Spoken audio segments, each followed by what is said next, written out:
Thomas Alva Edison was born in the small town of Milan, Ohio, in the year 1847. From the time he was a little boy, people saw that Thomas was different. While other children played with toys or ran around outside, Thomas asked questions. He wanted to know how things worked. He asked, "Why do stars shine?" Or, "Why does the wind blow?" He was always curious. His curiosity was strong, but at school it caused problems. Thomas did not learn the same way other students did. He often looked out the window, thinking about big ideas.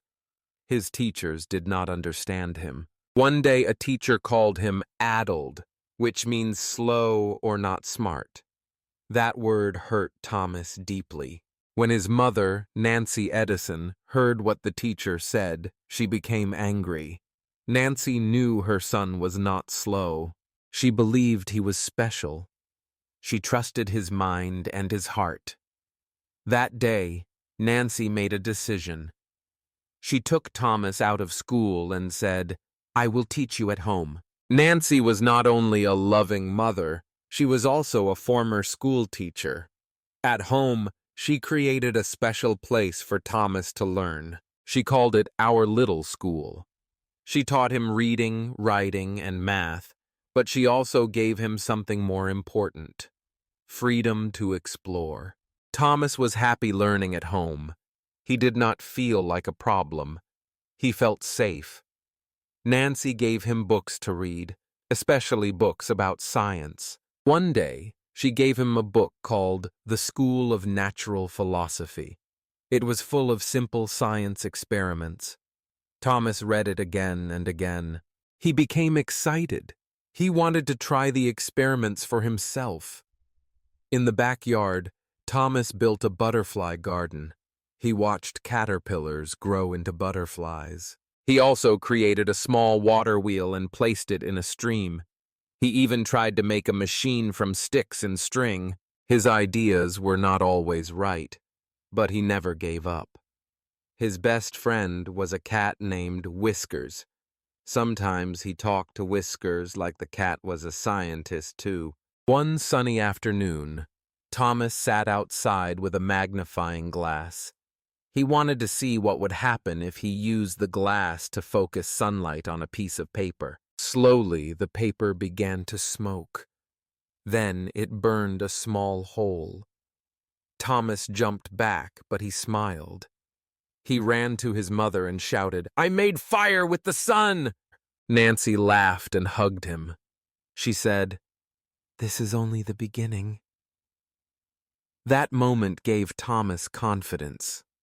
He saw that learning by doing could be powerful. Even though Thomas was happy learning at home, he sometimes felt lonely.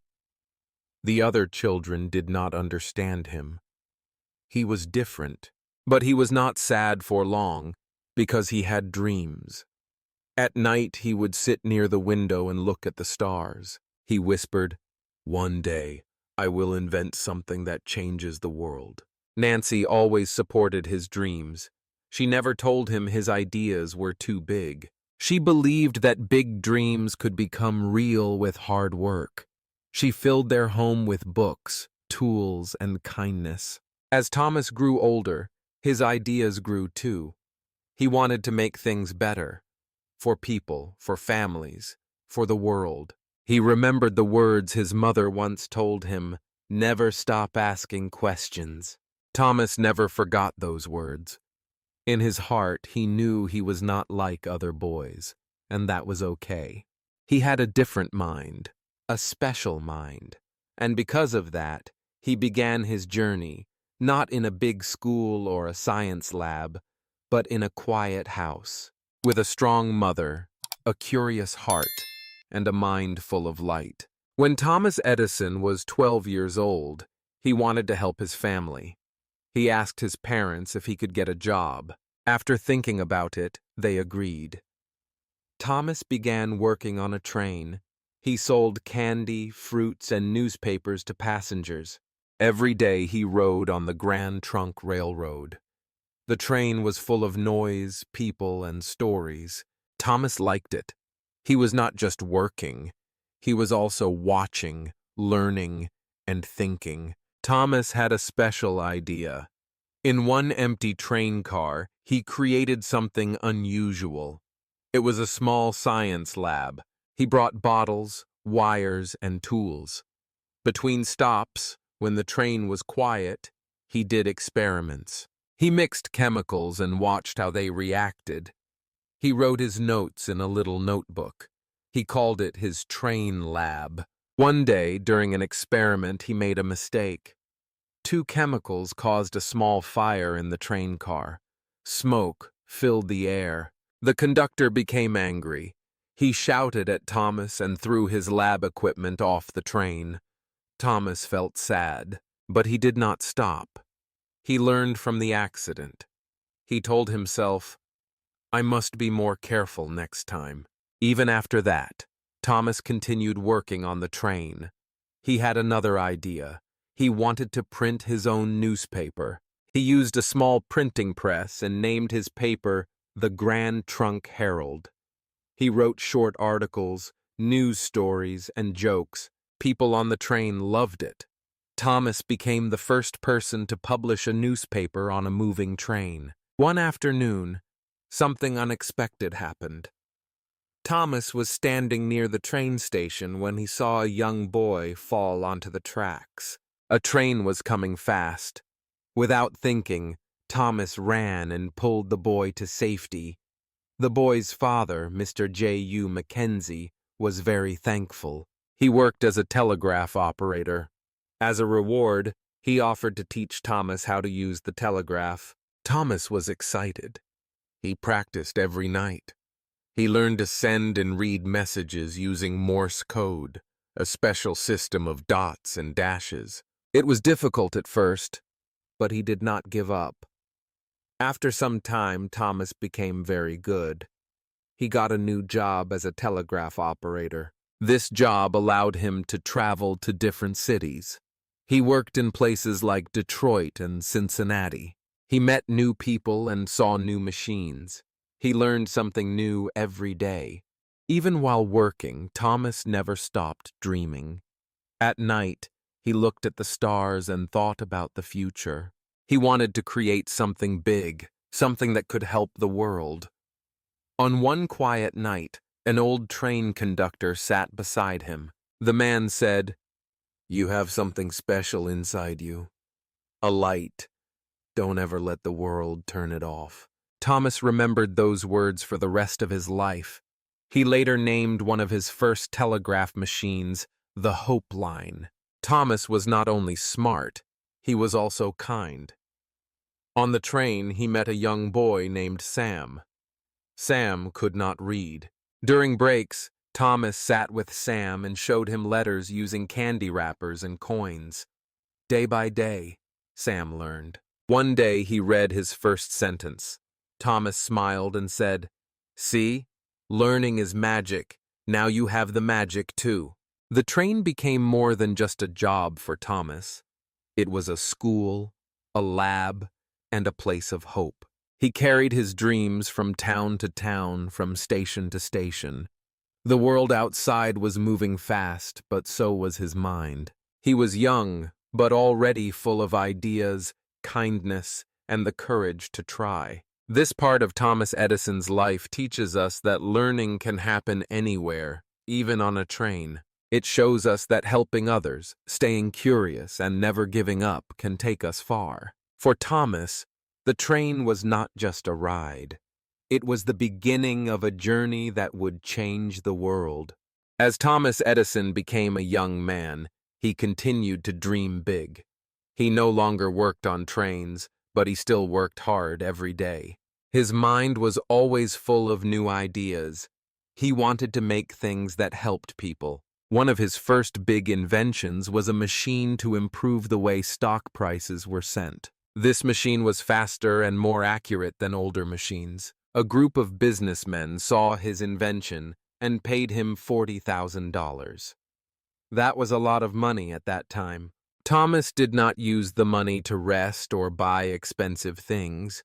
Instead, he used it to build a special place where he could work on inventions. He called it Menlo Park Laboratory. It was a big workshop with tools, machines, and many notebooks. He also hired smart people to work with him. Together they worked day and night, always trying new things.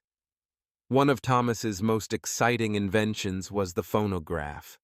It was the first machine that could record sound and play it back. When Thomas spoke into the machine and heard his voice come back, he was amazed. People around the world were surprised too. They had never heard a machine do something like that before. But Thomas had an even bigger dream. He wanted to make a light bulb that was safe, bright, and could last a long time. At that time, people used gas lamps and candles for light. These were dangerous and did not give much light. Thomas wanted to change that. He believed electricity could be used to light homes, streets, and cities. He and his team began testing different materials to use inside the light bulb. They tried thousands of things: paper, hair, cotton, metal, but nothing worked well enough. The filaments always burned out too fast. Thomas became tired, but he did not give up. He believed that every failure was just one step closer to success. One night, Thomas sat alone in his lab. He held a letter from his mother. She had passed away, but her words still gave him strength. She had written, "Never stop, Tom. The world needs your light." Those words stayed in his heart. The next day, Thomas tried something new. He used carbonized bamboo as the filament inside the light bulb. He turned on the power and waited. The bulb glowed. 1 hour passed, then 2. It kept glowing. It lasted for over 200 hours. Thomas had done it. He had made a practical electric light bulb. But that was not the end. A light bulb needs power. So Thomas worked to create an entire electric system. He built power stations and ran wires through the streets. In 1882, he opened the first electric power station in New York City. That night, when he turned on the power, the streets lit up. People came outside and cheered. For the first time, they saw electric light fill the city. In his lab, Thomas kept a wall where he posted notes about every failed test. He called it the Wall of Almost. He believed each mistake taught him something important. One of his young assistants, a girl named Sarah, once told him that her brother was deaf. She said, "Because of your phonograph, he felt the music in his hands. He smiled and laughed." Thomas was quiet for a moment. Then he said, "That makes all the work worth it." Thomas Edison changed the world. He gave people light, sound, and hope. But he also gave something more. He showed that hard work, kindness, and never giving up can lead to great things. He showed that even when things are difficult, we must keep trying. Thomas was once just a curious boy who asked questions. But with time, courage, and belief, he became the man who lit up the world. His story teaches us to believe in our ideas, to learn from failure, and to always keep the light inside us shining. Now that you have finished the story of Thomas Edison, let's take a moment to look back and understand the full journey of this amazing inventor. Thomas Edison was not born with special powers or a perfect life. He was a curious boy who asked many questions. At school, his teachers did not understand him. They thought he was slow, but his mother believed in him. She gave him love, support, and the chance to learn in his own way. That belief helped him become confident and creative. As a young boy, Thomas worked on a train. He sold newspapers and candy. But more than that, he used his free time to read, do science experiments, and dream big dreams. He even saved a child's life, which led him to learn about telegraphy. Every job and every experience helped him grow. When he became a man, Thomas started inventing things that helped people. He created the phonograph so we could record and listen to sound.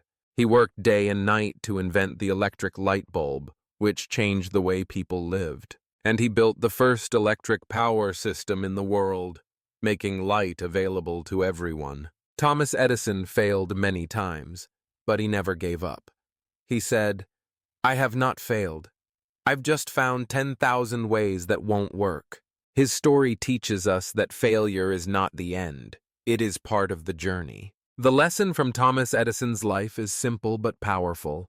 Believe in yourself, work hard, stay curious, and never stop trying. Even if people don't believe in you at first, even if you fail many times, keep going. Your effort will lead to success. You don't need to be perfect to do something great. You just need to keep moving forward. Now, how can we use this lesson in our lives today? When you feel lost or when things are difficult, remember Thomas Edison. Keep learning, keep trying, and never forget that even a small light can shine in the darkness. Just like Edison's light bulb, your ideas can brighten the world. Congratulations! You have just finished listening to the full story of Thomas Edison in English. This means you have practiced your listening, reading, and understanding skills. Be proud of yourself. You are improving your English in a fun and inspiring way. And now a small quiz for you. What was the name of Thomas Edison's invention that could record and play back sound? A. The telegraph. B. The phonograph. Write your answer in the comments, A or B. Let's see how many of you get it right. If you enjoyed this story, please subscribe to our channel to support us. Your support gives us the energy to create more exciting stories to help you learn English better. Also, if you love what we do and want to help us continue, consider donating to our channel. In the beginning, it's hard for us to make high-quality content without help. We do this for free to support your English learning. Your small help can make a big difference. Thank you for listening, and see you in the next story.